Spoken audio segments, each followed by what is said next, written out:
I'm Miwa Messer. I'm the producer and host of Poured Over, and I've been so looking forward to this interview. And it's 1,200 pages of reading. And by that, I mean Nathan Hill tends to write, roughly around 600 pages.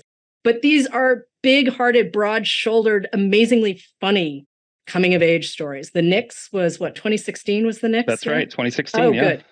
All right, and now we've got wellness, and second novels are, kind of notoriously difficult to bring out into the world for some of us. And you took a little less time to write wellness, little less time. But I'm curious, did you think this was going to be a short book too? Because notoriously, you thought all 620 pages of the Knicks was going to be a short story at first. I did. First of all, thank you for inviting me on the show. I'm so happy to be talking to you. I thought the Knicks was going to be a short book, and that just goes to the fact that I'm a bad planner. Like I'm just not very. I just I put up an outline in note cards on the corkboard on my wall, and I think, oh, I've got this. And then you sit down with a page, and things happen on the page that I didn't expect, and I always find more vitality in those moments that I just kind of let myself pursue on the page than I do in an outline. So I'm very bad outliner, very bad planner, but I feel like I have a lot of fun in the chair. So that's kind of what happens. And this book, no, I kind of knew that this was going to be a longer one. And it's funny that people are talking about how long it took to bring it out compared to the last one. It's been 7 years, I think, I guess. And I've been lurking a little bit on some of the places where people write about these things. And like people are like, oh, I thought he was gonna, pull a Harper Lee and like like only publish one. And to me, I'm just like, I don't know, that's just how long it takes. Like I was on tour for the Knicks for like 2.5 years because I honestly was just so shocked that anybody liked it that I was like, I said yes to every invitation. And then I got back home and it was I was exhausted and happy to be home and wanting to stay there for a while. And then in a kind of case of be careful what you wish for, a lockdown and pandemic happened. And so I wrote this book mostly during that time and finished it about a year ago. And here I am. So to me, it doesn't feel like it's been that long, but everybody else seems to make a fuss about it. Yeah, but you write these great openings. I remember the first time I read The Knicks, which was quite some time ago, because it was a Barnes & Noble Discover Great New Writers pick back in the day. And the opening where mom is leaving and she's slowly taking one photo at a time and one plate at a time. And it was, I think the line you use is there was a burglary happening in slow motion. And then finally her son and her husband noticed that maybe some stuff is missing. Maybe Yeah. among them mom, and then there's that line about mom being the packer attacker. And if you don't know what I'm referring to, please just go read the Knicks. It's very, very funny. It's completely worth it. But the jokes hold. I mean, 10 years later, or almost 10 years later, the jokes hold. And here we are in Chicago. You open in 93, and we meet this couple that is not yet a couple, Jack and Elizabeth. And the first and second chapters of wellness, you need to start there because they're great. And they're so smart. And they're so funny. And they're so kind of weird. And when did you get those chapters? Like, are we sitting down and stuff is coming to you fully formed, or are you noodling for a while? Because you hinted at this book. That's so gratifying to hear because the time between writing those two chapters was literally about 20 years. I'm not kidding. Yeah. What? So I wrote the first chapter as a short story. I think it was 2004. I just moved to New York City after finishing grad school. This is now a bit of a well-known story, but all my stuff got stolen out of my car, and so I was in this little tiny studio apartment in Queens, and I would look out my window and see other windows very, very close to mine across an alley, and I was like feeling very lonely and depressed, and I just wrote this like little 3-page story about two people who were kind of watching each other through windows very much like mine. And slowly falling in love. And that was it. It was a 3-page story. And I was like, that is fabulously romantic, and kind of moved on with my life and didn't think about it again until I started working on wellness for a variety of reasons I think we'll probably get into later. I was kind of looking at this place we were as as a culture, where people were like, kind of living in their own strange realities. And my reality seemed to be very different from someone else's reality. And I remember the story I wrote, in my 20s about these two people who were kind of fantasizing about each other. And in my 20s I thought that's really, really romantic. And then in my 40s, like happily married for like many years, I'm like, no, it's not romantic, it's naive. Like those two people like have no idea what it takes to like build an actual real loving relationship. And so it just, I was looking for a container. I was looking for a container for these ideas I was having about delusion and fantasy and make believe, and that just seemed to be an interesting container. So I went back to that story like many years later and decided, well, okay, like they were doing that. They were falling in love way back then. What would have happened to them? You know, if this story fast forwarded, what would have happened as the world got very weird? And that's what I came up with.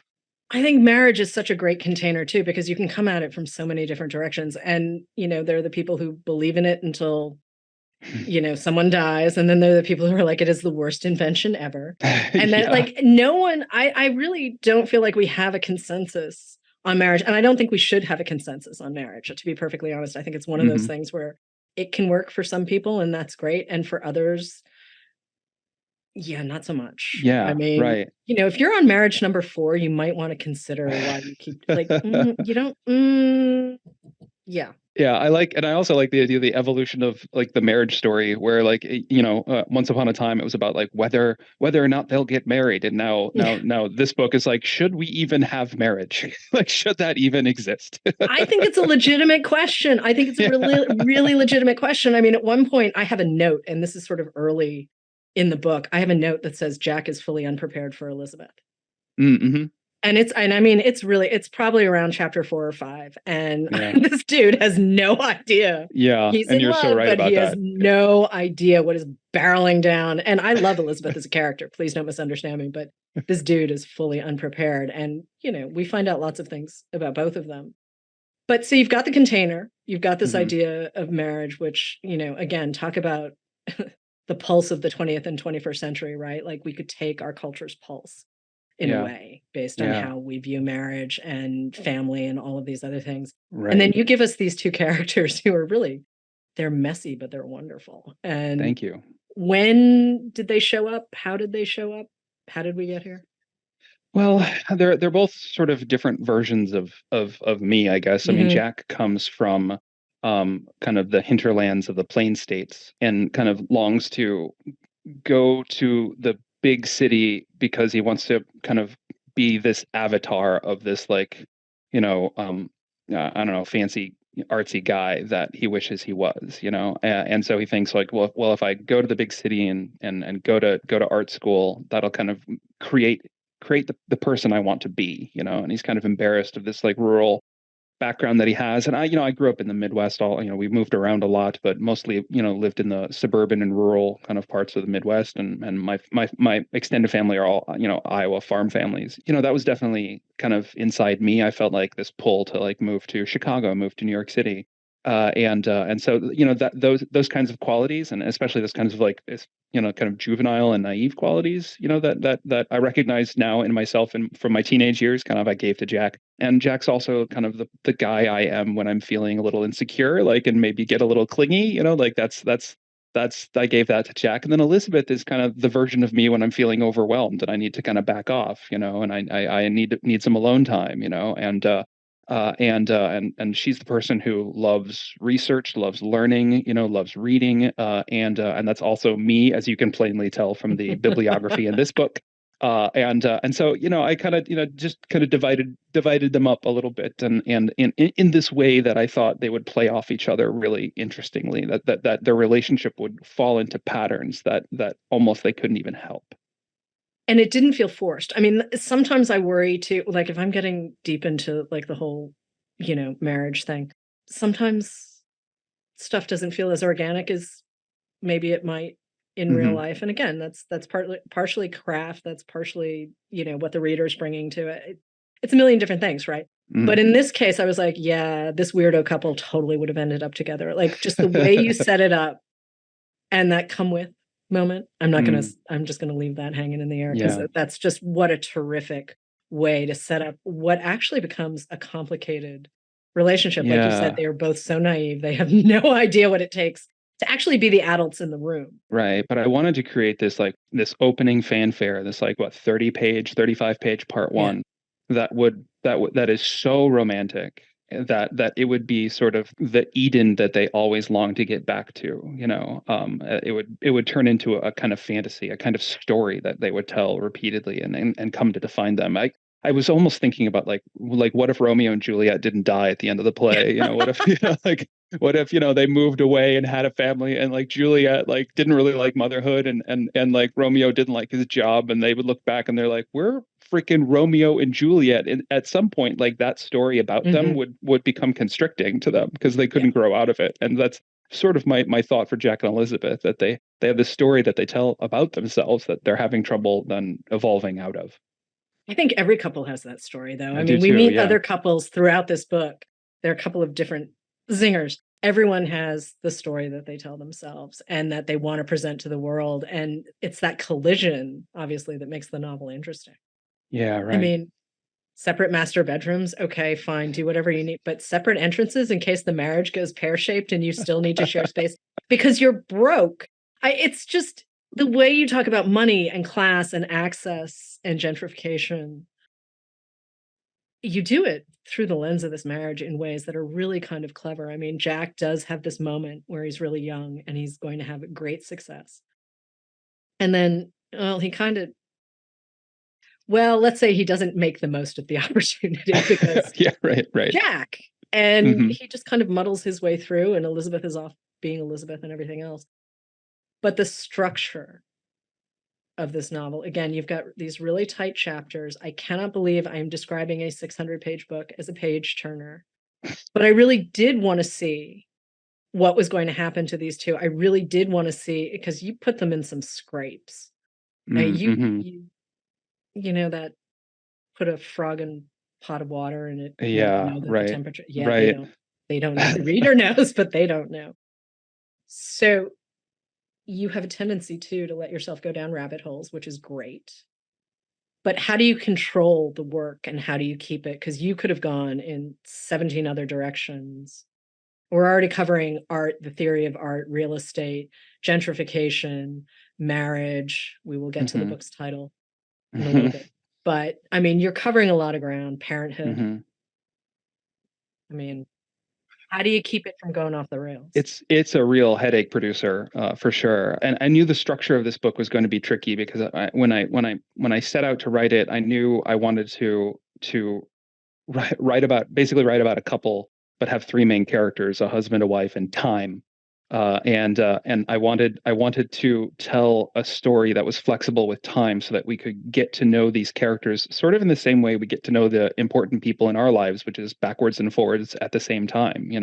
You meet someone, you date them, you spend your days with them, you get to meet them in this forward way, but then you also see where they grew up and met their parent, and you meet their parents and their old friends, and you hear the old stories, and you kind of figure out who they were before you met them, and you kind of synthesize who they really are. And I wanted the reader to have the same experience with Jack and Elizabeth, that you get to know them forwards and backwards simultaneously. And that was not easy. I don't know how many times I whined to my wife that I should just be telling this chronologically, because this was too hard. But mostly it was just trial and error. I had note cards up on my wall, and I'd be writing towards that, and then something would happen on the page, or something wouldn't work, and I would have to revise. And then what was happening on the page would influence the outline, and then vice versa, and those two things would kind of speak to each other. And eventually, I came to the structure that's in the book now, and then of course had to rewrite the whole thing with that in mind. It was really, really difficult to do, but I like the effect of it. I like that. I wanted I wanted it to feel like you're not really having a flashback. Instead, the story is still moving forward, even though suddenly you're 20 years before, if that makes sense. Yeah, it's a really propulsive storytelling device. And again, 600 pages. And I really don't want people to be freaked out by the length of it, because the chapters are surprisingly tight in a way that when they bring them together as a whole, right? Like we're in Chicago, we're in New England. At one point, we're out in Kansas on the prairie. I mean, you're sending us around in lots of different spaces and lots of different time periods. I mean, really, we're either in sort of 93, 2014, and then it feels like the 80s, 70s, 80s kind of thing, childhood. Yeah. So you're covering a lot of ground. I get counterbalancing Kansas with Chicago and Hmm. then pulling in the New England thing, but even on the West Coast, we do this a little bit where it's like you're still kind of comparing yourself to the East Coast. And I'm like, well, yeah, but you are your own thing, right? Like, and I've lived in Chicago too. And it's like, you really are your own thing. Like, it Hmm. doesn't always have to be like the Huntington in Pasadena has like a whole, you know, building full of like stuff that I would have seen in upstate New York or New England growing up. And I'm like, oh, I can't even escape. I'm 3,000 miles away and it's still great. All the pointing, those really flat, the flat, creepy children paintings where you're just like, Oh God, yeah, not yeah, those yeah, again. right. I thought I left those behind. But I want to talk about moving around in space. I mean, you talk about Hmm. time being a character in this book, but balancing where you need to be and when, and making sure Hmm. that everyone sort of gets their turn because both Yeah, Jack and Elizabeth have really complicated family stories. yeah, yeah, they do. And for a setting to qualify to Hmm. be in the book, I think, it had to be speaking to the other parts of the book, the other parts of the Right. story in certain important ways. Like Hmm. there needed to be obvious ligatures, and Yeah. and this is a book about how our worlds are constructed by the stories we believe in, about Hmm. what how we that that sometimes those stories can be constricting. The Prairie, for example, showed up not only because I was writing during a lockdown and I felt very claustrophobic, and like and in my life, the place that I most associate with openness is the Flint Hills of Kansas. I went to high school in Wichita, and went to undergrad in Iowa, and I would drive between them, several times a year. And you drive through the Flint Hills, and I don't know if you've ever done that, but Mm-mm. it's a very special place. And it's easy to look at that place and say there's nothing there, but that's kind of the point. It's just like gentle hills and grass forever, and I find it extraordinarily beautiful. The kind of personal reason it showed up is because I was longing for wide open spaces. But then thematically, it seemed to work because everybody has an opinion about the plains, and it's plain, and the way it's depicted in art is not accurate. It's famously very difficult to do a two-dimensional drawing or painting or photograph of the plains because you just can't understand the scope. It looks like a Rothko. And so the story we told about it is different from its reality. And so I was like, okay, thematically this is working too. And so really, for any setting to qualify to be in the book, it had to kind of work with that theme. And it's sort of variations on that theme: the Connecticut wilderness and Elizabeth's family, and especially the house and how it was built and the money that built it. Kind of same thing. Like, there is a story that they tell about how that wealth was created, but then there's the reality of it. And so I thought, well, it's very different places and very different times, but if underneath it all there's this like solid spine of this theme that I keep on messing with, then hopefully a reader will understand why it's all there. Made perfect sense to this reader. Great. I liked being slingshotted around, but I'm going to riff off of planes for a second because Jack has a moment. He's teaching, he's an adjunct professor, and he's had this moment where his art looked like it was going to take off. And it's obviously very sort of directed at the planes and some of his previous experiences. But Mhm. he has a moment with the head of his school who says, dude, your impact score is not that great. Like, people don't know who you are. You're not bringing anything to the table. They've hired a director of the school who's basically a marketing guy who sounds like he comes from like J&J or Procter and Yeah. Gamble or something instead of like an academic institution. And he's looking at Jack and he's like, hey, I really like you, but this is not going to work. And Jack stands in front of his class and says, you know what? You don't even get to see, artists don't get to choose Mm, what they're making. They have to sort of bend a knee, as it were, to whoever's paying for the art itself. And yeah. the kids don't know what to make of this. He doesn't really know Mhm. what to make of this. But you do this great riff on algorithm. There's a whole chapter. The Needy Users, a Drama and Seven Algorithms. It's very smart, but it's also a little heartbreaking. Mm, Jack is going through it in this book. He's a little less directed than Elizabeth is. And mhm, he's left his dad behind, obviously, in the plains. And mhm, it's rough, but this is where we get into the whole emotion that men are allowed to express or not express. And Jack mm, is carrying a lot of this around, and he doesn't have a lot of language. And his dad Yeah. certainly does not have language. But when you Yeah. were referring to sort of the surreality of this moment that we live in, right, where people are doing the research for themselves, which in some Yeah. cases leads them down rabbit holes that they're not fully prepared to counter, let's put it that way. Let's talk about Jack and his dad for a second, because Yeah. it's I'm heartbreaking. just It thank you. really is heartbreaking. I'm so happy that you like that section. I know when I told friends of mine that I was writing an entire section, probably a 60 page sequence that was told basically from the point of view of algorithms. They Mhm. just kind of like gave me that pinched face look like, okay, dude. So Okay, they're that wrong. section Sorry, they're wrong. that section was, well, before I get to Jack and his dad, I'll just mention it because it's Mhm. interesting and I had fun with it. But it's a lot of stuff about Facebook and how Facebook sort of Mhm. uh, how the Facebook algorithm works, and of course, Facebook's very closed off about that. But Mhm. they do have they do have patent applications. Like if Facebook Yeah. wants to patent anything, they have to apply for it, and those applications are public documents. That you don't get the math, obviously, but you get the reasons why Mhm. this patent is important. I must have read hundreds of pages of very dry Facebook patent applications to kind of get an understanding of kind of what they were doing. And I Mhm. did it because, and again, this is kind of the more emotional reason for it. I did it because I don't know about you, but I lost friends down Facebook rabbit holes. You know, Mhm. like I people who I was actually very close to and now can't speak to because of Mhm. their behavior on Facebook. And one in particular I think of when, that he was, he was going through a lot. Mhm. His dad, whom he idolized, was dying. He was kind of lonely. The woman that he thought he might kind of marry was suddenly arrested, and he, in this whole scheme that he knew nothing about, and he was just lonely.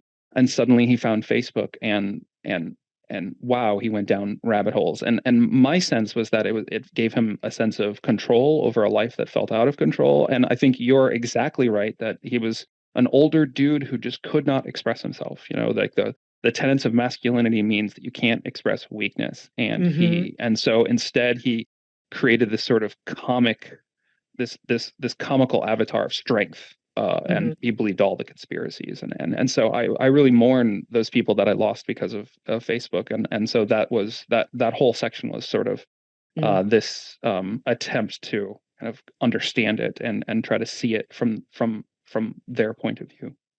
It's also a really great irony if you think about it. I mean, here's this thing that's theoretically designed to bring people closer together, and yet we're really easily manipulated, right? Like, Mm, your average human being thinks they're really smart, right? Like, that's you something it's really rare to meet someone who's like, "I'm an idiot." It is real I mean, I went to college with a couple of dudes who were like, "Yeah, I'm the idiot." I'm like, not so much because 'cause you're here, but okay." You know, in that kind of jokey sort of, hmm hmm pass the peanuts, I have to remember to feed myself kind of way, and but at the same time, like, I don't know a single person who would very seriously say, "Oh, yeah, I'm a complete idiot." And so this Yeah, I mean, idea that we're smarter than the machine, which in theory, yes, we should be smarter than the machine. But if the machine manipulates emotion and you don't actually have language for emotion, hmm you're already behind oh the yeah, curve, right? that's Like you interesting. can't even and I feel like we're having all of these conversations about disinformation, among other things, where people don't really understand what they're even fighting or how they're being Yeah, manipulated, right? And you yeah. play with that space I a lot. I do, and what made it interesting to me was that conspiracies and certain, like fake wellness products, Mhm. and placebos, all of them I think are about not about the thing itself, but the need the thing meets. It allows you to tell a story that you need for some reason. So like I don't know, like a juice cleanse itself is ethically neutral, I think, but if the story around a juice cleanse is that that the oh, I don't know, that your body is filled with toxins and the world where you live is dangerous and the government is lying to you and the mainstream media is lying to you and nothing in the grocery store is safe, the doctor doesn't want you to know the truth, everyone's in the pocket of big pharma. If that's the story around the juice cleanse, then I think that story is affecting you more than the cleanse, and that's the dangerous part. I thought all of these things they were very similar to me in that they were all almost medications treating some underlying condition, and it's the underlying condition, that loneliness, that inability to express ourselves, that fear of uncertainty, that feeling of precarity, the feeling that we're not in control of our lives, that maybe we're one hardship away from ruin. That's underneath a lot of these things, and so that's why they all felt connected to me. Why I wanted to talk about all of them in one book. I have to say, when I saw the title, I was like, well, this is going to go one of two ways. Either this is going to be epically great or this is going to be really weird. And luckily, I got epically great. Well, I mean, honestly, wellness, though, I mean, think about, a lot of folks did get radicalized during lockdown. There's a whole community of folks who feel very voraciously and like to share their opinions about stuff where you're like, okay, I'm going to unfollow you now. Thank you very much, because this is very weird. But I do think you're right. I think when you feel like your life is completely out of control, or you're in deep pain and don't have the language to describe what that deep pain feels like, then of course you want the thing that promises you less discomfort, right? There's nothing wrong with not wanting to be in pain. It's just, what do you decide to do to not be? And that's where we get into this whole other piece of suburban life. And as a person who will probably not move back to the suburbs anytime soon, I am a city dweller. I was raised in the burbs, but I am a city person. You do some very fun stuff with folks who, have simply told their doctors that, in fact, they are not diabetic, thank you very much, because they just believe it to be true. Or, someone who says, well, of course my wife is coming back to me. Well, where does she live now? Well, with some other dude, but yes, she's coming back. So it's this idea that you can tell yourself a story, right? And sometimes it's just really sad, and the folks who are telling the story don't see it. Yeah, it's this idea that you put thoughts out into the universe, and the universe will make them true, And I think, one of the things that the book, I think, is trying to caution against, if there's any kind of moral at all, is that like any even good ideas held too rigidly, held too ideologically, held too inflexibly will calcify into error eventually.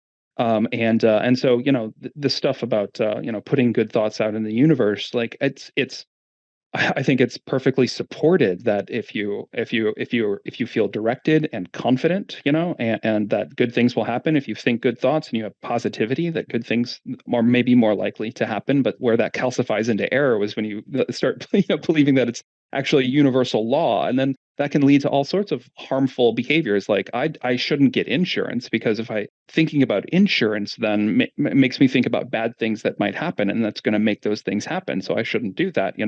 And it's also very easy to then say, well, anybody who's got a problem, it must be their own bad thoughts that did it, and to sort of ignore the suffering in the world because of it. So you've got these people in this suburb, this very affluent suburb, who've decided they're there because they deserve it, because they've put those good thoughts out into the universe, and they deserve it, and then has all sorts of consequences about how they run their town. Well, and also, one of the things they want to do is stop a very fancy upscale condo development because of low vibration people. They don't want low vibration people in the community. And, sometimes you hear another person say a thing, or sometimes you even hear it come out of your own mouth, and you're like, wow. No.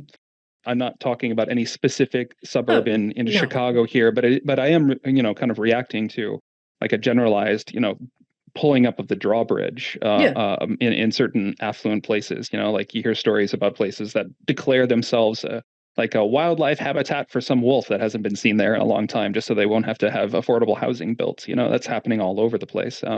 And so that's sort of where I'm riffing from for that.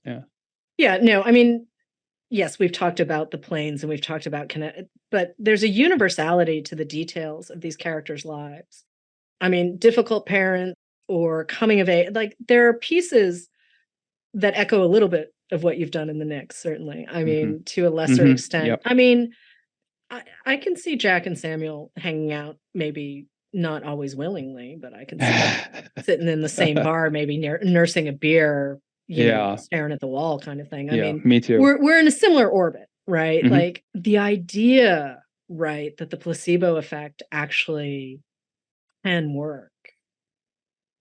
We know how powerful stories are, right? Like, it's how you organize politically. It's how you raise your kids. It's how you get through your day or do your job. Like, we need to take story more seriously, right? Like, this isn't Yeah. just an escapist thing. Like, stories are a really serious tool for being human. I think you need to be as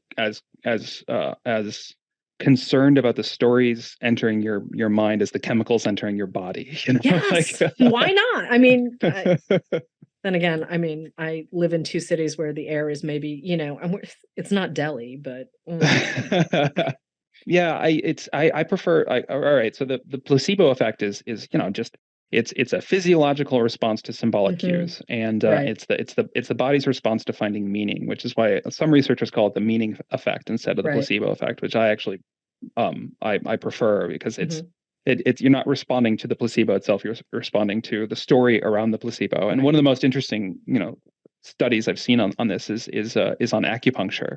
If you get you get real acupuncture or fake acupuncture, where the mhm, practitioner just pokes you lightly with toothpicks without your knowledge, it has generally the same effect. But in an interesting follow-up study, if you get fake acupuncture from someone who is warm and caring, it works better than if you get fake acupuncture from someone who's doing it in a kind of cold, distant, robotic way. And what that sort of tells me is I think that the headline shouldn't be acupuncture is a sham. The headline should be people need to feel taken care of. right, And I think it goes without saying that we have like a healthcare system and an economic order that does not let people feel that way. Like the last time I was at the doctor, I had to fill out paperwork in triplicate, even though I'd already done it online beforehand. And then I unexpectedly had to wait an hour longer than they said I'd have to wait. And then got with the doctor for 8 minutes, and she couldn't remember what we'd done 2 months ago, and gave right, me all the same stuff. And then I got charged $200, and I had to fight my health insurance company to pay for it. And that's just right, normal. That's like a right, normal interaction. And I'm thinking, okay, well, in this space, like in given that reality, of course, like you want someone to listen to, you want to feel heard, you want to feel taken care of. And like a lot of wellness stuff and a lot of placebos will like come in and take that space for you. And a lot of grifters are happy to come in and do that job. And yeah, so I don't blame people for believing what they believe, but I feel a lot of compassion for it. But at the right. same time, I think we need to like take these things and really give them a wash and critical analysis, and really look at what's underneath it. Like why do I need that? Why do I need naps in the salt cave? What about my life is leading me there? Yeah, it's like we need to address the fear, the underlying fear, right? And Hmm. that's hard work. That's Yeah, really hard right, work. It is literally scary. It is the thing that no one wants to do, because who wants to be that uncomfortable, right? But right. if as a culture and a society we don't start looking at this stuff, like, Yeah, the escalation and the places the escalation can take us yeah. are pretty alarming. I mean, we not that long ago had a major measles outbreak in New Hmm. York because people are like, "Yeah, I'm not vaccinating my kid against Right, measles." And it's like, actually, smallpox doesn't exist anymore because we vaccinated people. right, right.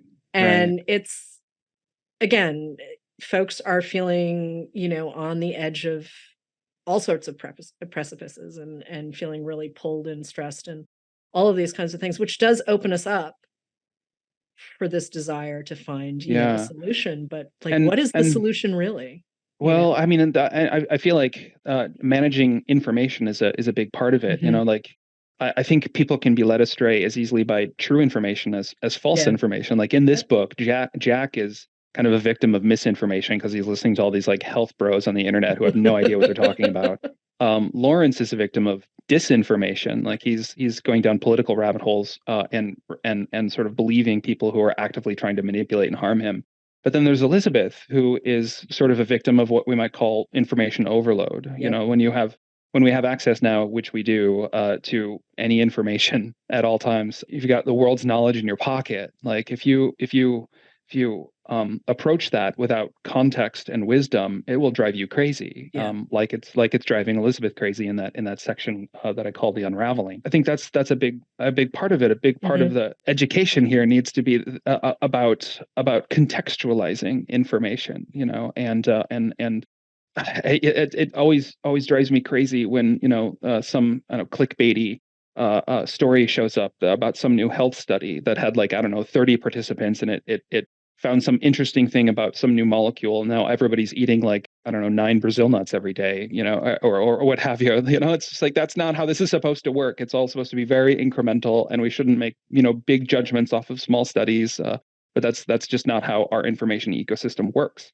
Well, and also there are no absolute bad guys in this Mm, novel, which I really appreciate, because it would have been and there are a couple of people who come immediately to mind where I'm like, you could have and really gotten away with it, but I don't think that's who you are as a writer. I think there's too much of an understanding that people are in pain and that they are honestly just trying to mitigate hmm pain. And what are we doing on the outside, right, to help people through their messy, Yeah. difficult moments, some of which get dragged out Yeah, over there's a long sense in periods of this time. book, and in the Knicks as well, as you know, like of the many selves a single person can be, and that if I can get a little pointy headed about it for a second, in ancient Greek there were two words that we translate as time. One was chronos, which we understand from chronology, kind of linear time, but the other one was kairos, and kairos is a more kind of felt sense of time, a sense of times colliding and overlapping with each other.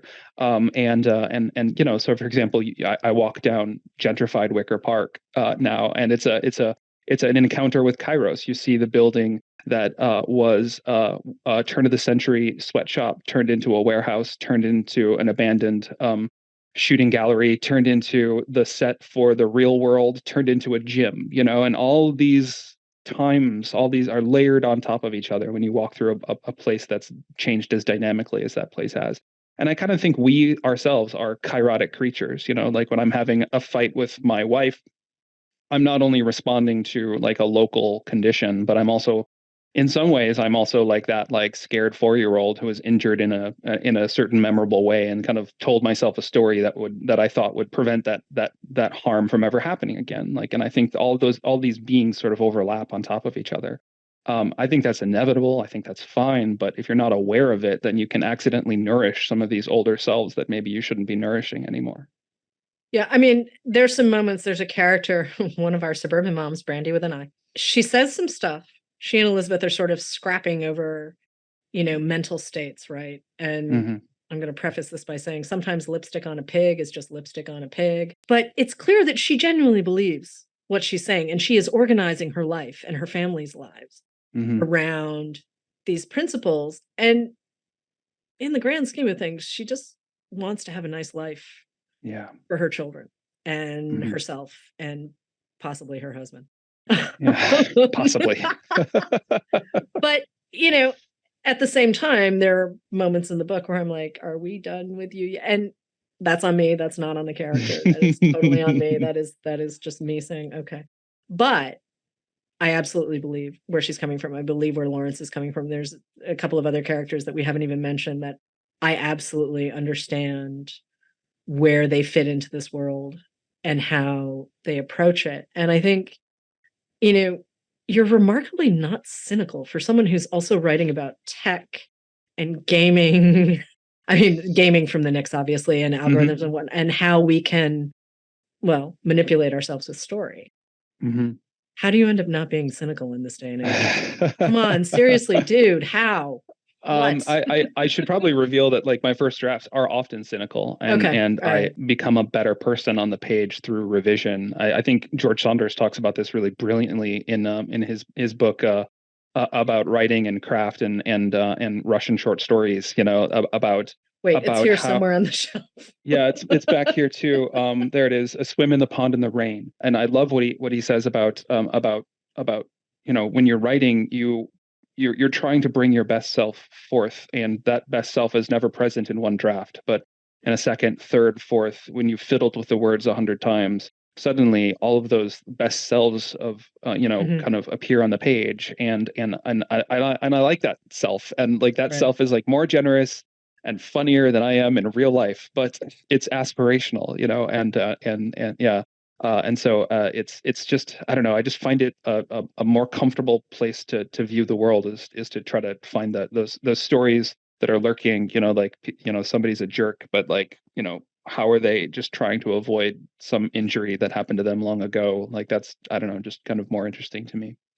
Yeah, it's When I was thinking about the Knicks and wellness together, it's sort of like the Knicks is more about the absence, right? The people we become when something is missing, right? Whether it's a Mm-hmm. person or place or a thing. And wellness is much more about what happens when we stay. Wow. And there is no I hadn't absence. And I hadn't yeah, thought about that, but I love it. Yeah. but you see what I'm saying? I mean, it's Yeah. 1,200 pages of a continuum. I also am a little spoiled because I got to reread the Knicks right as I was going into wellness because I knew we would be having this conversation. I was like, well, let's do it all in one go. But it's really interesting to see your development. I'm also assuming that wellness was not a 1,000-page manuscript for the first No, draft. wellness came in. I mean, about where you see it is Okay. about where the draft came in. Yeah. Because one of the really interesting things you said when you were writing the Knicks was that you were trying to write your way into the story, and it felt like wellness. Okay, yeah, you're doing stuff with time. You've got this larger cast of characters in a way. It felt like you knew much more what you were doing this time. The joy is still there. Like clearly, the joy in the story and the rabbit holes and the characters and everything else that is consistent. But it does sort of feel like you were a little more confident going into Yeah. it. Yeah, or maybe experience, like Okay. there's got to be some benefit to like Right. like flailing away for 1,000 pages for 10 years. Like Yeah. maybe I learned a thing or two. And then of course working with my editor my editor and my agent were very, very good Yeah. at working on the Knicks. And so when I approached wellness, I think I had a better idea of what I was doing. I had spent a little time in Hollywood, talking to screenwriters out there, and learning from their craft, and that was pretty interesting. And how quickly they get into story, and sort of just breaking down a story beat by beat was super interesting and helpful for me. Mm-hmm. I think maybe I was a little bit better. I remember a review of the Knicks, came out, August 2016. It was like a very good review, and I was very grateful. But at the end of it, it was just like, this is just the beginning, of a great career. And I was like, this is the best I can do. Like, what do you mean this is the beginning? Okay, well, we can parse words for a second and just be like, well, technically, it is your day. I mean, I saw that review. Yeah. I know exactly which review you're talking about, and it's made me laugh because the thing about reviews too, I mean, the ones that can put a work into whether it's fiction, nonfiction, whatever, but into a greater context are the ones that get my attention much more than the ones that are like, hi, I'm going to give you the cliff notes. I'm like, Yeah. I don't need plot points. The plot is not going to sell me. I just need to understand where this fits into a larger stage. And, Yeah. the idea that, and I said this to you before we started taping, but I mean, I had a minute when we were in Chicago in the early 90s, and I was like, dude, get out of my head. I mean, I lived in a different neighborhood, but at the same time, like that sort of youthful exuberance, that naivete, that whole sort of like, I'm going to create a new sort of territory for myself, right? And Chicago was in a really interesting place, sort of in the mid 90s, and sort of coming out of a little bit of a weird slump, but hadn't yet become sort of what we think of Chicago now. And Yeah. it was a really interesting time to be there. And I was not there for very long, a couple of years, but I mostly missed it. I mean, I was in college at that time, and in Iowa City, and of course Chicago is the closest real big city, so we would go there occasionally. And I know I went to Wicker Park and went to a bar or two, but before I knew what I was looking for, it was just mostly like people who knew culture better than me said this place is cool, and I was like, okay. I was still a sort of like very green kid from the suburbs, and I was just like, this place is scary, and so like, yeah, it was. But then, I I starting in 2003, I think, I started going to Chicago every summer. So my wife is a classical musician, and she played for 15 years with the Grand Park Symphony, which is a summer orchestra in Chicago that plays downtown. If anybody out there lives in Chicago and doesn't know about it, go to the summer, classical music concerts at Millennium Park. They're gorgeous, and you can sit on the lawn and have a picnic and a bottle of wine and listen to these like world-class musicians. It's fabulous. Anyway, so like every summer we would pack up and go to Chicago. And so every summer I would go back to Wicker Park, among the many neighborhoods I like to visit every summer. And it was interesting watching, oh, that cafe is now a Doc Martens store, and like, like that restaurant is now a Bank of America or whatever, and like but year by year, bit by bit, over 15 years, suddenly the neighborhood was completely changed, I thought of that when I was, writing this story about this couple that changes over time. And I was like, what a great place to set that story, in Wicker Park, this place that has this like such a dynamic history. Like, the neighborhood changes as they change, and the two can speak to each other. It just felt very, I don't know, elegant. It is. Yeah, actually, that is a really good way to describe those opening sections and that piece of Jack and Elizabeth's story. Before I let you go, though, I Mhm. realized sort of late in the game as I was researching for this show, though, that I would have thought that David Foster Wallace was more of an influence on you, but you came to him sort of very late with A Pale Yeah, Rider and then sort of yeah. worked backwards through his catalog. And Hmm. obviously, you've been compared to John Irving, and he compared you to Charles Dickens famously. And Jeffrey Eugenides, Jonathan Hmm. there Hmm. is some overlap with Hmm. some, a certain kind of American writer. But I want to talk about your influences for a second because I feel like they're probably a little more varied than the obvious comparisons that I just used. Yeah, Uh, no, well, I love all those comparisons because I love all those writers. I mean, right. I mean, John Irving especially was very Hmm. important to me when I was like a beginning, young writer. Yeah. Yeah, I didn't start reading Wallace until after he died, but then went back and really, really, really loved his work. But the stuff that really got me, and that Hmm. that I feel are influences, I think Donald Barthelme is a Yeah. huge influence on me. I remember when I was thinking about changing my major from engineering to English when I was at Iowa. I took a creative writing class from a novelist named Chris Adrian.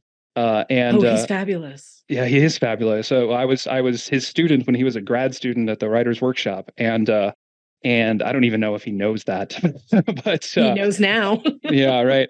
But he brought in these Donald Barthelme stories, and I just thought they were hilarious. Yeah. And if Yeah. you don't know who this is, just go get two thin books called 60 Stories and 40 Stories, and you'll have Mhm. 100 stories from Donald Barthelme that will they're zany, they're smart, and I was just like, oh, I didn't know you could be funny. I didn't know in Mhm. literature you're allowed to be funny. Yeah, I'd yeah, never read a book in an English class that was funny. yeah. And suddenly here was Donald Barthelme being funny. Here was John Irving being Mhm. funny, and so that he was a big, Barthelme was a big influence on me. Irving was a big influence on me. And then Virginia Woolf, like I read Mrs. Dalloway, and how she can make the experience of being in someone else's brain come alive like that. Like it's the closest we can get to being someone else. Just I was like, oh, this is it. I love this. And so I write in a very, very close third person, and that's entirely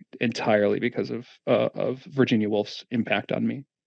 I mean, the novel is a perfect container for a human story, right? Yeah, I yeah, mean, it it is. I is can't. It's like, absolutely, there's nothing yeah. better. I mean, no disrespect to people who work on the screen, but novel really, you can do stuff on the page that you actually Hmm. can't do on the In screen any other way, well. yeah, yeah, Yeah. yeah. It's It's true. really kind of amazing. All right, that actually seems like a really great place to wrap. So, Nathan Hill, thank you so much. The Knicks obviously is out in paperback. If you haven't read it, go get it. Wellness is out now, and really do not miss this book. Just do not miss this book. Thank you again, Nathan. It was great to meet you. Thank you for the conversation. I loved it. I'm Miwa Messer. I'm the producer and host of Poured Over, and it is my great good fortune to hang out with a dude that I am very fond of, Ben Fountain, National Book Award finalist for Billy Lynn's Long Halftime Walk, also previous winner of our own Discover Award for Brief Encounters with Che Guevara, which is a pretty great story collection if you haven't read it yet, and also a work of nonfiction. And I have to always look at the title because it's a beautiful title, but I don't want to bung it up. Beautiful Country, Burn Again, and now there's a new novel, and Devil Makes Three. And Ben, it's so good to see you, but also Haiti. We have to start with Haiti. We have to start with Haiti. When did you start going to Haiti? Why did you start going to Haiti? When did you learn to speak Creole? Well, the first trip I made to Haiti was May of 1991. I had been writing for a couple of years then. I practiced law for 5 years at a big corporate firm in Dallas, and I quit at the age of 30 to start writing, and wrote short stories and just started to get drawn into Haiti. I can't give you an entirely rational explanation. It drew me in.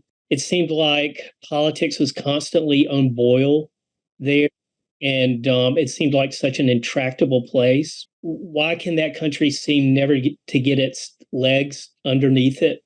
And also, it seemed so different I mean, French speaking, you know, in the Caribbean, which is mostly Spanish and English, and you know, the slave revolution, first Black republic in the history of the world, first successful slave revolution. And the more I looked at it, the more it seemed like it was the paradigm for a lot of things that were happening in the world in the early 1990s, but also the way the world had gone for the last 500 years. Just the legacies of slavery and white supremacy and racism and racialized capitalism. And I just felt like things are happening there. And if I want to be the kind of writer I think I might want to be, just engaged, like trying to get a handle on the world, why it is the way it is, why it works the way it does, how it affects us as individuals as we try to chart a bit of autonomy and self-determination in our lives. I felt like I want to write about it. I have to go. And I'd never been out of the country before. I'm very provincial. I didn't know anybody there. I had a little bit of French left over from college. And so my wife gave me permission to go for a week. And so I went. I didn't know anybody. I knew to get a cab to the Olafson Hotel, which is that was the model for the Trianon Hotel in Graham Greene, the comedians, and it's where everybody hangs out. You know, all the writers, the journalists, the pimps, the drug dealers, you can lump them all in the same basket, but that's where you go to meet people and get into the life of the place. And so I went there and just kept going. And Haiti, too, at one point, it's a destination, right? The way sort of Cuba had its nightclubs and everything else, and parts of the Dominican Republic as well. Like, it was a very chic, sort of celebrity-filled escape. In the 1940s and 50s, it was a hip place. It was a bit off the beaten path. You had all the glamour celebrities of the day. You know, they went through Haiti, and you know, everybody from your Cole Porters and Errol Flynn's and Ava Gardner's to you know, the Kennedy family. They were involved in Haiti. You had a lot of Texans going to Haiti, rich Texans, you know, for various reasons. Okay, I didn't know that part. Oh yes. And so anyway, it was a happening place. It was a hopping place. That changed a couple of years into Francois Duvalier's first term, when he became this madman dictator, and it really that killed the tourist industry. You know, that ended that particular era. And in the 70s and 80s, it became a sex destination, a different kind of tourism. But yeah, I mean, it's had its, you know, periods of kind of a louche glamour type of tourism. You start going to Haiti in May of 91. There's a coup in September of 91 where the president, Aristide, is deposed by members of a military junta, which is how Devil Makes Three opens. We are going to stay spoiler free in this conversation because there's a lot that happens. I'm smiling thinking about this. It's a very sort of 70s style conspiracy theory, bad guys, good guys, but then everyone's sort of moving in the gray areas, right? This was not quite the book I was expecting from you, and yet at the same time, it's very you. And we're going to go digging around in some of your backlist so I can prove my point. But let's sit for a second with the idea that, one, we're spoiler-free, because a lot happens in this book. We are totally spoiler-free. So if we sound like we're dancing around stuff, we are. But there are four main characters, okay? There's Matt, the American, who runs the dive camp. There's his business partner, Alex, who is Haitian Creole from a very comfortable family. And he's got a sister called Misha, who's getting a PhD at Brown, but sticks around and decides to stay home after the coup happens. And then we have another American called Audrey. And We're going to stick to these four. There's a lot. And I have to say, I do quite like Alex's parents, Alex and Misha's parents. But these are sort of the core four. And you actually started writing Devil Makes Three, what, in 2013-ish? 13. Yeah. Okay. Yeah. Did you start with this cast, or did you start with Matt and Alex and then other folks sort of rolled in? Like, how did we get to this foursome? I started with Matt and Alex. Okay. And I knew I didn't want my protagonist to be a journalist. Mm-hmm. I wanted somebody engaged in the life of the country in a very basic way. Like, I'm in business. I'm trying to make money. And you've got Matt, the expat American, and Alex, who's Haitian, educated in the U.S. He's very forward thinking. He says there's going to be this new era in Haiti. We've got democracy now. We just elected Jean-Bertrand Aristide. There is a renaissance happening in this country. And Matt, I want you to be my partner. We're going to start this dive shop, and we're going to get on the ground floor, and we're going to become the dive czars of Haiti. We're going to make a lot of money, and we're going to do good for Haiti. We're going to put it on the dive map, and bring people to Haiti to show what a great place Haiti is. And so the dive shop starts January 1991, and it's building momentum. And then the coup happens at the end of September 91. An international embargo starts shortly thereafter. And so the dive shop is dead. Right. And Matt's not ready to leave Haiti. He feels like he's found his place. Alex doesn't want him to leave. And so they're stuck there with a dead business, no way to make money, but two young guys with a lot of energy and a lot of brass. And so can I say that they decide they're going to hunt for treasure? Yeah, I think that doesn't feel so much like a spoiler as a plot point, because we're going to leave out some of what happens, but it's a great idea. It is a great idea to drive the story forward. Well, I wanted to write a book where things happen. Right. And I wanted part of it to just be a damn good story.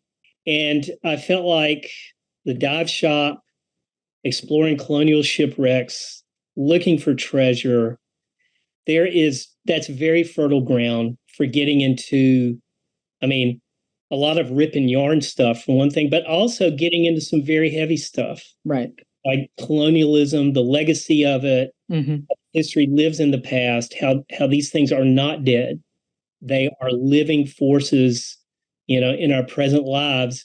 And everybody in one way or another ends up confronting these things in the most serious kinds of ways over the course of the book. And Alex and Misha are the kind of people you would like to have come back to a country like Haiti after they've been educated overseas. This isn't the only place where people like Alex and Misha exist, but yeah, typically you leave, you go to school in Europe, you go to school in the States, and you don't necessarily go home to rebuild. You either stay where you are or you move somewhere, equally kind of exotic compared to where you came from. Yeah, absolutely. There was a great brain drain out of Haiti in the 1960s because the Duvalier regime was so draconian and repressive and murderous. And so many educated, talented, energetic Haitians, a lot of them went to Africa, went to the US, Canada, Europe. And it was really devastating for the country. And that continued through 60s, 70s, and into the 80s. One of the wonderful things about the fall of the Duvalier regime in the 86, and then especially when, Aristide was elected at the end of 1990, was you had a brain immigration. Right. Haitians came back. They wanted to come back. They said, finally, we can start to rebuild our country. It was quite the thing. You had all these exiles returning to Haiti after 20 years away, 25 years away, and they were ready to go to work. And it was an extremely hopeful, optimistic time in Haiti. That's one of the tragedies of the last 30 years. one of the tragedies, but also hope is such, I mean, those are high stakes, right? When you're talking about the hope of an entire generation. Yeah, I mean, they came back, tried to rebuild, and their knees kept getting chopped off, by geopolitical forces that are much bigger than any one individual. I mean, in the election of 87 and then again in the election of 91, you had a lot of talented people running. A lot of people who had the experience, had the smarts and the savvy, and they could have really done something. I think they could have accomplished a lot. And the election of 87 was aborted because of military violence. And you had the coup in 1991, which was led by the military with a lot of outside help and U.S. complicity. And that's exactly it. We, the Americans, we have a legacy in Haiti that we haven't really addressed. I mean, 1915 was sort of the first time we sent forces to Haiti, and we were there for what, 20 years-ish? Yeah, we occupied beginning in 1915 and stayed until 1934. Okay, so almost 20 years that we were there. And, the way the deal was structured after the uprising, that there were reparations payments made to France that Haiti frankly can't afford. And that was kind of a wild decision. Well, that was... How did that come about again? 1820s. Okay. And Haiti achieved its independence in 1804. In the mid-1820s, France sent an armada, had it off the coast of Haiti, and said, if you don't pay us reparations for the loss of our property, in other words, enslaved people taking their freedom by force, if you don't pay us reparations for that, we are going to bomb Haiti to smithereens. And so Haiti agreed to pay that indemnity, those quote reparations, at the point of a gun. Right. It was duress, coercion. Absolutely. But Haiti didn't finish paying off that debt until the late 1940s, early 1950s. A tremendous amount of wealth went out of the country. Right. It's really hard to build a country. It's really hard to build systems when you are forced to make payments that were not benefiting you or your people in any way. So this is the backdrop against which Devil Makes Three happens. And again, it's 91, so we don't have a lot of cell phones. There is no Google. There is a sat phone that someone who's quite wealthy owns that Matt gets to use very briefly. But we're really in an era where you have to scramble a little bit. You have to be clever. You have to do things a little differently than what we're used to. And that's part of the fun of this book. And yeah, you are dealing with big themes, and there is a lot of complication that happens, but it is still an adventure story. Yeah, that's certainly one aspect of it, and very intentionally so. Mm-hmm. But I was thinking, if I can write this correctly, all the big things, doing proper justice to the legacy of all the things we've been talking about, colonialism, right, racialized capitalism. If I tell the story properly, those will be intrinsic in the material. They will be part of the story without me having to layer those on, in this very clumsy polemical way. And the way you do that, I found writing Billy Lynn, the way you try to do it is build it from the inside out. You've got to have characters in which these things are alive and present. And if you write them correctly, those larger things will take care of themselves. Mm-hmm. You tell the story of the people and the situation, and all the big stuff should take care of itself. Yeah. I know I mentioned this to you before we started taping, but Matt sent me back to one of the early stories in Brief Encounters with Che Guevara, and there's a character called Mason. This is in Rev Haitian, which is, if I'm correct, Haitian Dream is sort of the translation of the title. Yeah. So Mason's an American who is trying to do good in Haiti, and he ends up as sort of part of a scheme to fund rebellion using paintings. And Mason has kind of an eye-opening experience in the course of the story. But Matt and Mason seem to sit on a direct line, on a continuum of sort of well-intentioned Americans who really don't understand what's happening around them. Well, they're definitely over their heads. Okay.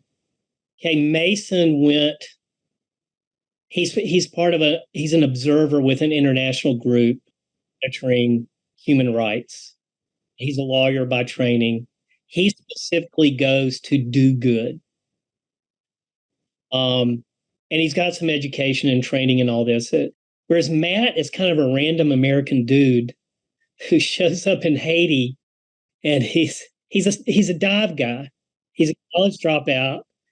He's been, doing scuba diving for the last, 8 years of his life. He's 26, 27. And he's kind of like, what? Yeah, whatever. Let's start a dive shop. And he, there's an encounter early in the book where a tourist is asking him, what's going to save Haiti? Right. He says, I don't know. And she says, well, what are you doing here? And he says, I'm a businessman. I'm trying to make money. I hope to do some good along the way, but I don't know. I'm just a businessman. I'm just a scuba guy. But there's certain factors that activate his wish for deeper understanding, that activate a political consciousness. And one of those is the coup and seeing what it does to the country. The other is this torch he's carrying for Misha. It's sort of like a way of proving his love and devotion by trying to make his brain bigger, like trying to be smarter, trying to have some awareness of the world around him. He's going to read his way into her heart. It's charming. That's really all I'm going to say. Love will make you do crazy things. There are worse things than reading French philosophers and French literature if you're trying to make a point with someone you'd like to date. But you're talking about working from the inside out, which obviously, for anyone who's read Billy Lynn, that is just so clearly how that very compressed story of Billy and Bravo Company, halftime show at the Super Bowl, and Beyonce's headlining. And that book, though, happens in the span of an afternoon. There's some flashbacks and everything, but the bulk of that book happens over the course of 5 hours, 6 hours, something like that. It's an afternoon. This book sprawls a little more.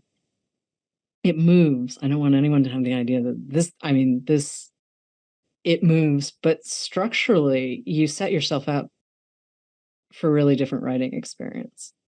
So, of course, we start with the characters, but how do we get the book that becomes Devil Makes Three? It was a long and heavy lift. I set out not knowing where it was going to go. Okay. I set out not knowing who exactly would come in along the way and who we would lose along the way. And there were a couple of plot lines that had to be cut. It just got too complicated. And I was making it up as I was going along. Miwa, I'm a desperate writer. Okay, what do you mean? On by my fingertips the whole way, hoping that, I'm going by feel. Does this feel right? Okay. Feel right? There's a certain amount of psychological stress that goes along with that, but there's also, tremendous pleasure. It's an exploration. It's, you're kind of living at your nerve endings, for 7 years writing this thing. It's like, is it going to work? I don't know.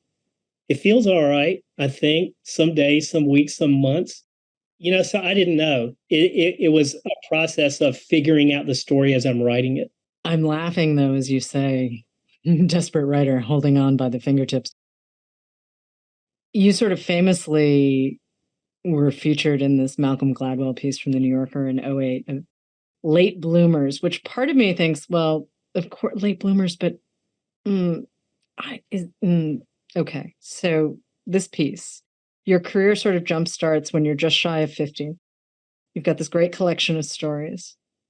And everyone's kind of like, well, who is this guy? I mean, there's a little bit of Hemingway happening here, and there's a little bit of Didion happening here. There's some Norman Mailer happening here. Like, who is this guy? And, you win the Penn Hemingway and you get the Discover Award and the reviews, and everyone's sort of rapturous about it. And you have a really great sense of humor in some of the stories. And other stories, that's the fun of a story collection, right? You don't have to maintain the tone throughout. And then here comes Billy Lynn. Billy Lynn's Long Halftime Walk is what, 2012 it lands? 2012. Something like that. Okay. And at some point you'd been writing a novel about Texas that it's in a drawer somewhere. Maybe we'll see it. Maybe we won't. It's called The Texas Itch. Okay. But it does exist. I'm not misremembering this, am I? It does exist. Okay. Publish it. Maybe someday I'll go back to it. I think it's an okay book. So we'll see, but I'm more interested in the next thing right now. Okay.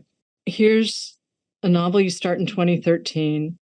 There's the nonfiction book that lands in 2018 based on some reporting you did about America in 2016 and 2017. Right. And I see the through line between all four of these books. I mean, there's the concern with American imperialism and democracy and what it means to actually be able to choose your own path, right? And then certainly celebrity and all of the messy ways that capitalism doesn't necessarily work. And it feels like you've been sort of picking at the same big themes for a while, right? I think you're right. And it's not exactly part of the master plan.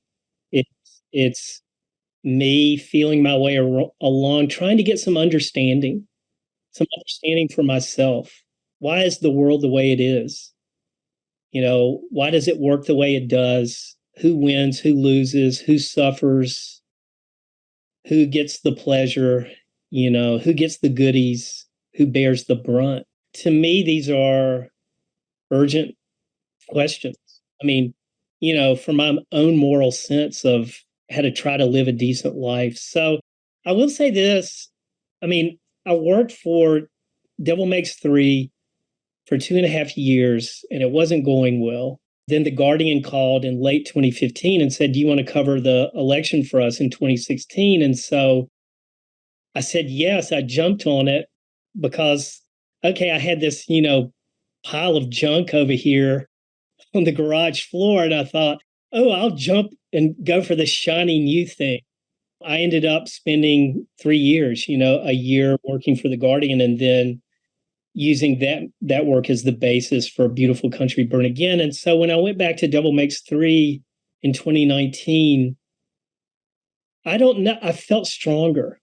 I felt like I had bigger muscles. My brain had been exercised and buffed up in a way I didn't expect to work over in the fiction realm, but I felt like I learned a lot about politics and political animals writing Beautiful Country Burn Again. And when I went back to Devil Makes 3, it started to click.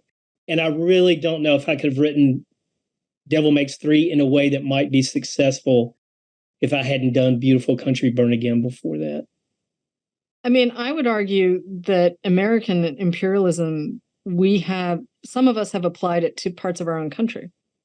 Absolutely. And, sometimes it's easier for us to see our footprint when we're looking outside of the States and we're looking to places like Haiti or, certainly the American footprint in Asia or Central America or Latin America. Like, we have legacies there and decisions that we made that had deep, deep impacts on communities that probably would have preferred that we stayed home. And certainly the Middle East. I mean, American imperialism is not a small thing, right? And there are going to be people who argue, of course, we're doing it to keep everyone safe. But we have also made financial decisions that have not benefited the majority Let's put it that way. That a very small minority has done quite well. Yeah, when people question America's motives in Haiti, for example, and the establishment argument, the foreign service argument is, look, why would we mess around with Haiti? We don't need Haiti.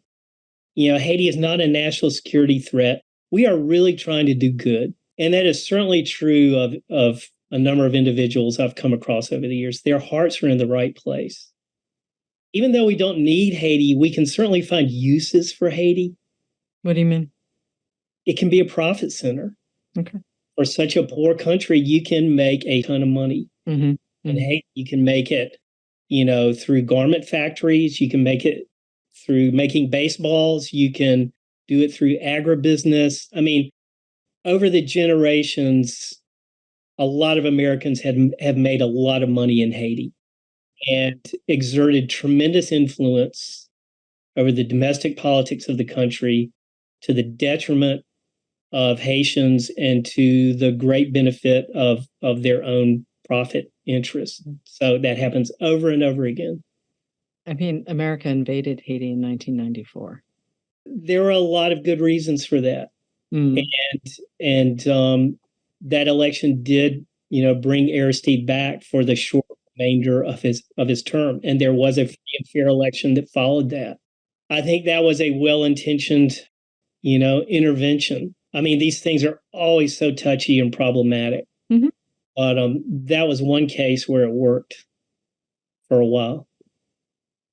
For a while isn't that sort of what we're doing with all of this? I mean, and that's kind of the beauty of fiction, right? Like, you can do, Bob Shakokis has written a really terrific book about the 94 U.S. action, however you want to describe it. But if you want the nonfiction account, Robert Shakokis has written this you should go check that out. We'll put the title in the show notes. And part of why I'm sort of poking at this is you have a freedom in fiction to let your characters talk about whatever they need to talk about to keep the story moving, and not necessarily hold a position or stick to the actual. I mean, there's some really stressful moments for your characters because you ratchet up the tension for all good storytelling purposes. Let's put it that way. It's not simple. You have not a single simple answer anywhere in this book. And that's part of, it's kind of a little bit like watching, one of those 70s conspiracy movies like Day of the Condor, those Robert Redford movies from like the early 70s kind of thing. And I'm just wondering some of the influences. Can we talk about your influences for this book? Because obviously you're working with history and you're working with tons and tons of research and experience in country and all of these things. But there's also some style stuff that's happening that comes from other writers. And I think some of it may come from film as well. Yeah, I think that's a good point, and a fair point. I was thinking a lot about Robert Stone while I was writing this book. I mean, that's a great American writer. Right. Flag for Sunrise, Dog Soldiers. Yeah, and he went through some very dark places. Yep. I was thinking about Joan Didion a lot. I was thinking about Garcia Marquez. Okay, wait. Garcia Marquez, because you're not... What exactly are you pulling from him? Because, I mean... Hopefully a largeness of vision. Okay. Or hopefully an emotional range. He can talk about tragic things and joyous things in the course of a sentence. He can pack it all in a way that feels authentic and real and earned. And I hope there's a lot of emotional register, valid emotional range in Devil Makes Three. Yeah, there is. Because that's certainly my experience of Haiti. It's my experience of, life, human existence. I mean, as far as the movies go, I mean, the great heyday of the 70s American filmmaking. I mean, just the energy and the wildness of Robert Altman and Friedkin and Al Ashby. I mean, those guys, Coppola, they just let it fly.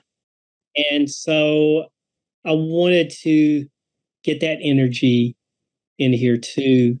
And again, just try to write a damn good story. Right. That hopefully does a good amount of work along the way.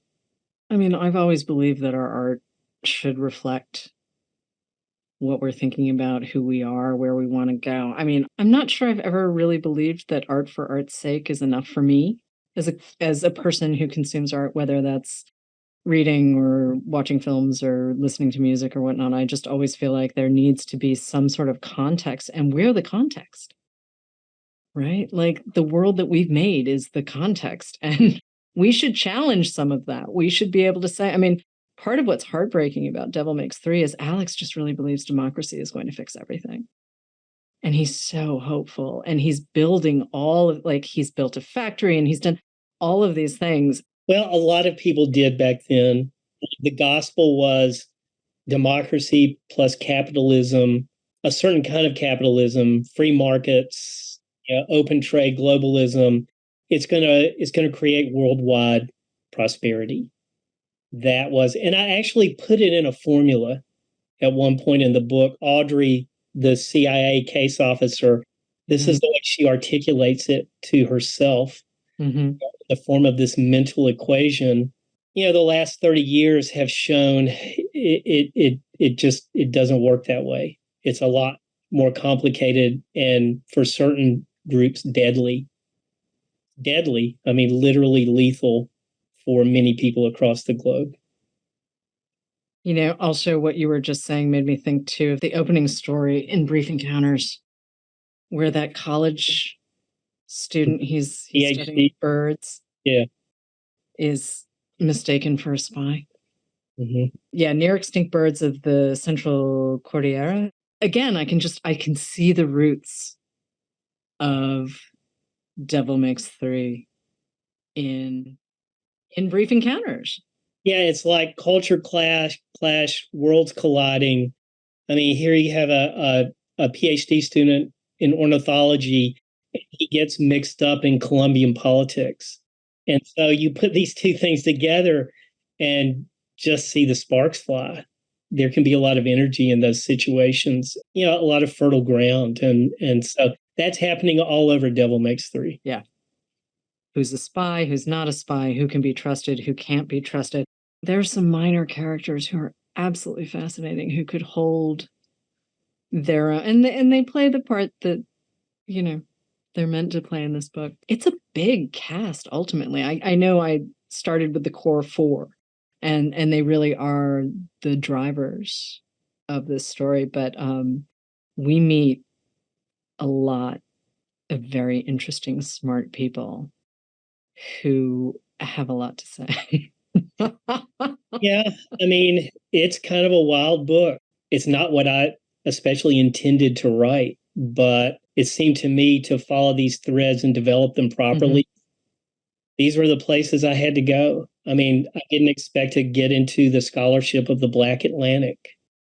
I didn't expect to get into healthcare in Haiti. I didn't expect to get into the NGO industrial complex. And voodoo, I knew there would be voodoo, Haitian voodoo in the book, but I wasn't sure exactly how that would play out, how it would come in. But I mean, that's just such a part of life in Haiti. And I've rarely seen it portrayed in a way that satisfied me, either overly sexualized, exotified, made this thing of mystery and mystification and horror or titillation, and it's really a much more basic thing than that. It serves very specific purposes in people's lives to help them live, to help them survive, and I wanted to try to get the ground level, as close to the ground level truth of that as I could. And all the new experiences in that book, except for one, come from firsthand experience. That's the thing. I mean, you spend a lot of time when you're in Haiti. I mean, yeah, you are the white guy, but at the same time, and I think you said this in an earlier interview to someone else, you were just like, well, I'm some people's white guy. Yeah. And in a lot of contexts, I mean, you're a bit of a novelty walking in, and then nobody gives a damn. I mean, they're doing their own thing. I mean, I've been to a lot of voodoo ceremonies where I am the only white guy among 500 people, probably for miles around. And there's a little bit of a stir when I come in, and then nobody gives a damn. It's like, no, we're going about our business, and there's the blanc over there, whatever. It's just it's no big deal. You dedicate this book to a couple of folks, and I'm wondering if you're willing to tell us the story, because I didn't recognize their names, so I assumed it was personal to you, and I'm hoping you'll share the story. Right. Well, the dedication is to my wife Sherry and to my friend France Large. He's a physician in Haiti. I mean, he's Haitian. One of his ancestors signed the Haitian Constitution. He's got an illustrious family history, and he's a very hardworking doctor in Haiti and treats most of his patients for free. He's also a brilliant art critic. He ran for the Haitian Senate in 2006 and was elected, but had the election stolen from him. He is a fearless force for good in Haiti. We're brothers. And then there's a memorial page in the book. And there's two people. One who I mentioned is a man named Gesner Pierre. He was the first person I met when I went to Haiti, and he was my guide, just one of the finest men I've ever known. He died in 2006.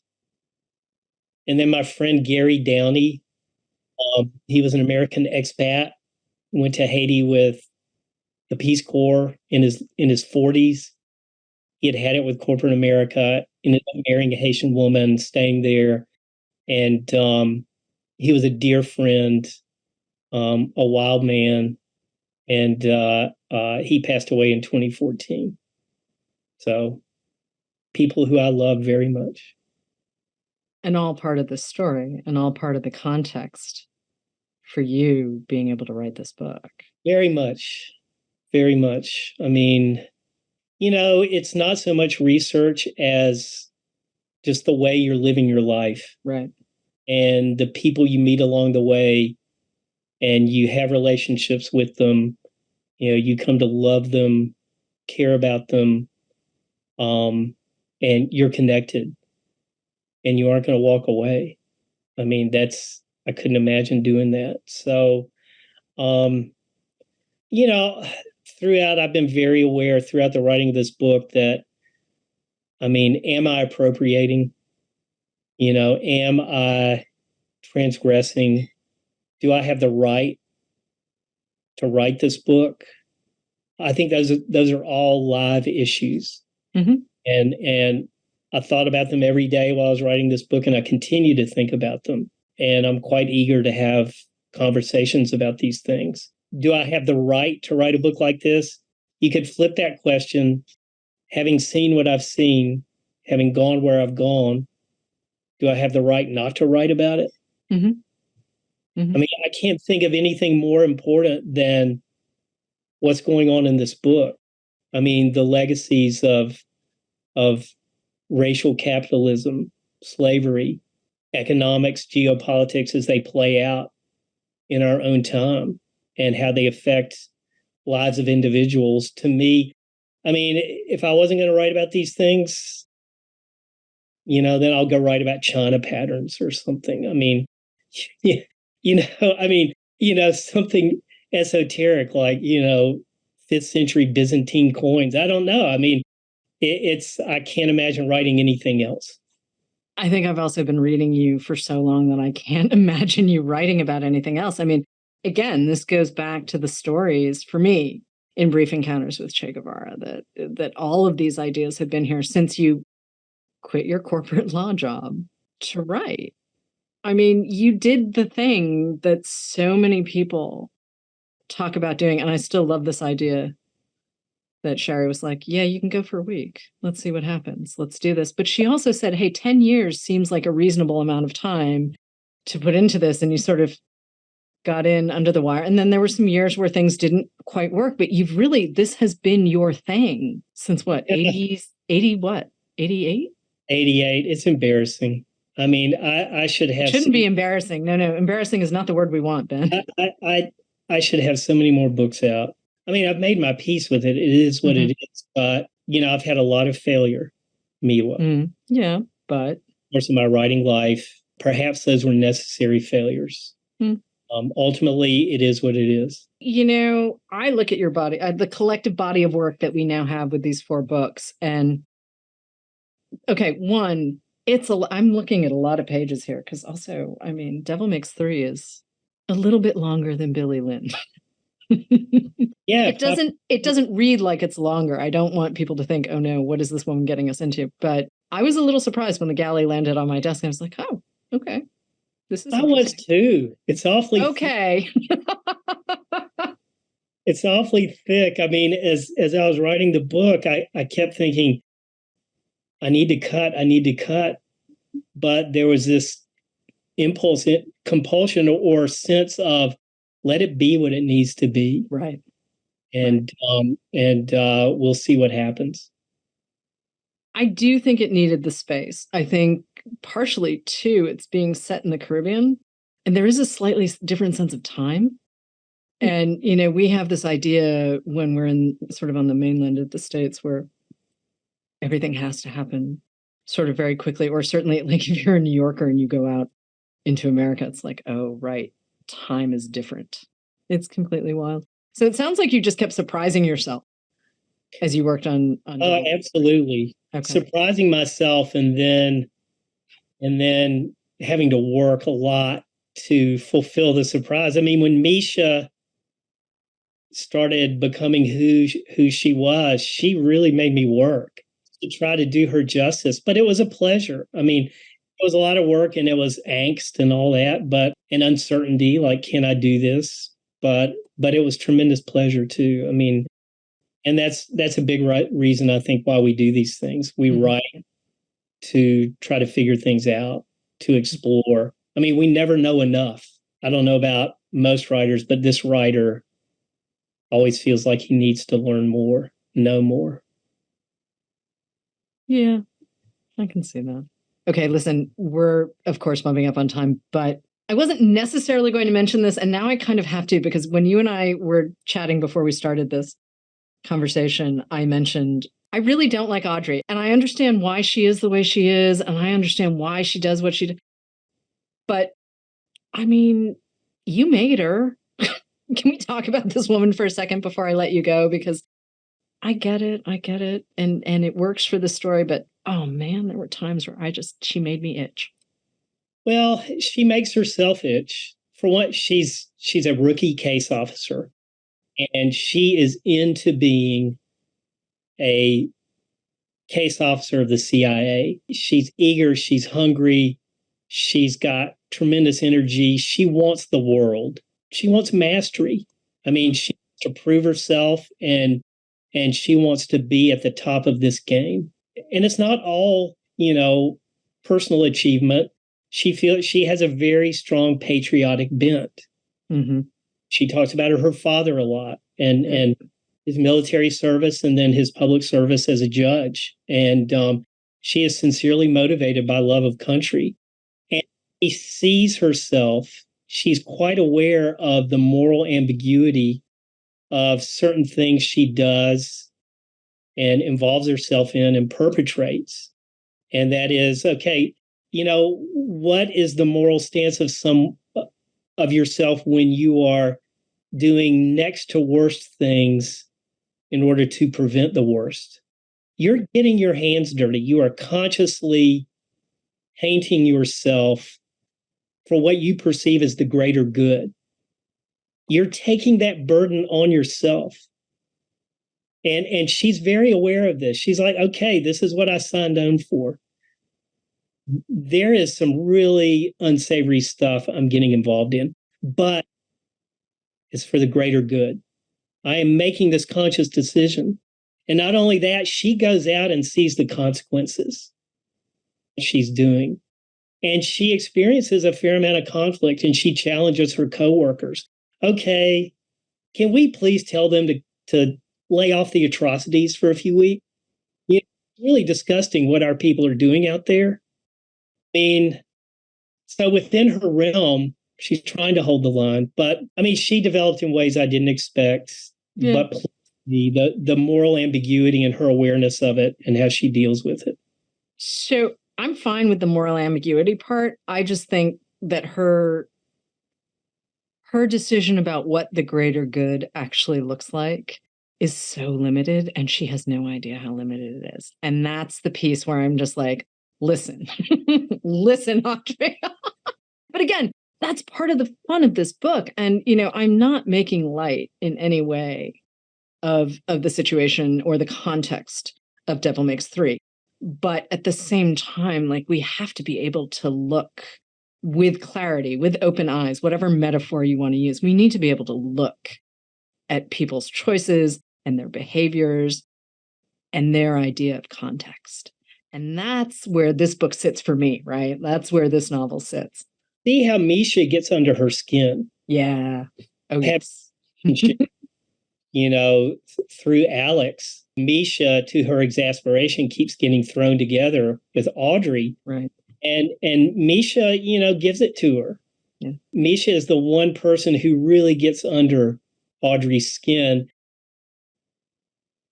I'll leave it at that. I cannot wait, Ben. I cannot wait. I cannot wait for readers to get their hands on Devil Makes Three and meet these four people that we've been talking about and the supporting cast and have their own feelings about who's doing right and who's doing wrong and who's making decisions that you may or may not agree with, because that is the beauty of a really good book, right? Thank you. Ben, it's so good to see you. Thank you, thank you, thank you. Devil Makes Three is out now. And if you haven't somehow read Brief Encounters with Che Guevara or Billy Lynn's Long Halftime Walk or Beautiful Country Burn Again, well, go find those two. Thank you, Mia. It was a real pleasure. Thank you for listening. Poured Over is a Barnes & Noble production. To help other readers find us, please rate and review the show wherever you listen to podcasts.